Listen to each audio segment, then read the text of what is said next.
Welcome to this video. My name is Daniel Lebedev and today I want to talk to you about how I cut my hair.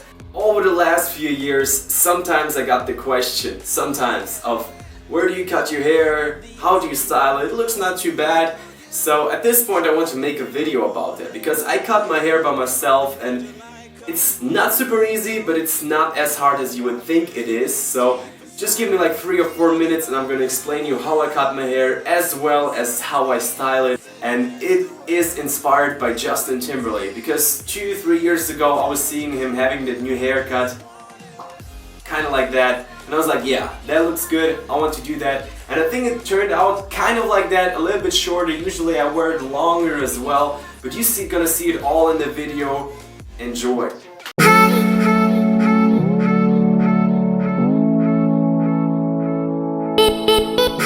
Let's get right into this tutorial. So there you see the before. The hair is a lot longer than it's gonna be in a few minutes. It's not groomed, it's just way too thick and the structure is to some degree there, but we need to clean it up. The first thing you're gonna need is a mirror with flippable sides so you see what you're doing and a hair cutting machine.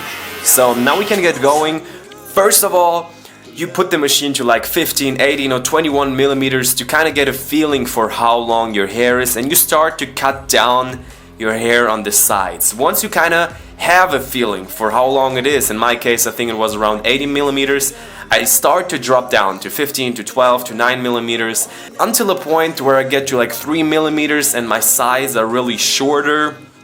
Then I start to work on the transition, and the transition means that above my ear it's like 3 millimeters. But I want to have a smooth transition, not just my hair is like really short and then it starts to get really long, and I just don't think that this is aesthetically the best look. So we go for a transition. I turn it into 12 millimeters, I cut a few times through it, I turn it to 15 into 80 millimeters, and then we get this transition.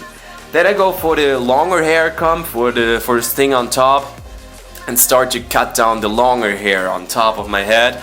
I, as always, start in the back of my head. This is where I want to have it shorter so it's not that thick, and then I turn the hair comb into the longest option that I have to shorten down the hair on front. I like to keep it longer for the look that I want to go for. And once we cut that down, I make sure that in the back of my head it's short enough so it's not that thick, so the hair just lays down nicer.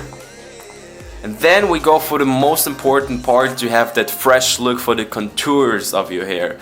So therefore you only need the machine and also some practice. So after I did it a few times and messed up a few times, I actually got pretty good at it. So just cleaning up the sides, cleaning up all the hair that is growing where it's not supposed to grow.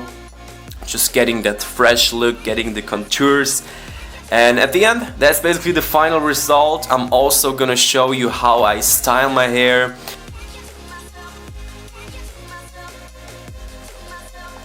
Now I'm gonna show you how I style my hair. First of all, I get my hands wet and go 3 times through my hair just to make sure that it's not sticking out to the sides, that it lays down. And once my hair kind of dried out a little, it's still to some degree wet, I'd go for a hair product. In this case I use the Got2b. I start at the back of my hair and work my way forward to the front, and then I lay it down the way I want it to, and once it dries out it looks again a lot nicer, and then you can go for a little bit more of the hair product if you want it to be a little bit more stiff. So that is pretty much the final result of my hair cutting routine. I hope you enjoyed this video. Give it a thumbs up and subscribe to my channel if you haven't yet. If there are any questions left, put them in the comments below and I'll be glad to answer them. And until then, I see you soon. Okay.